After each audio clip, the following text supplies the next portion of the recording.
17ஆம் தேதியில மதியம் லண்டன்ல இந்த ஒரு சம்பவம் நடக்கப்படுது.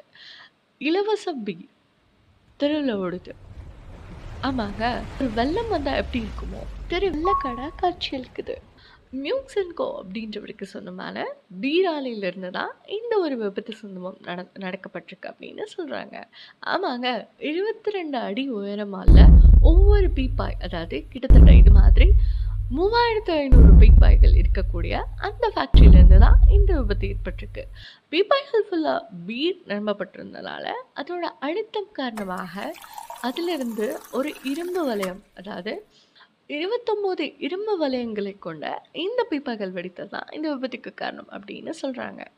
கிட்டத்தட்ட 25 அடி உயர சுவர்கள உடைச்சிட்டு இந்த பீர் அதாவது பீப்பாய்கள்ல இருந்து இந்த பியர் ஸ்லட் ஃபால் ஆயிருக்கு. பென்கல்சன் தெருவுல இருக்க எல்லா வீடுகள்லயும், எல்லா வணிக வளாகங்கள்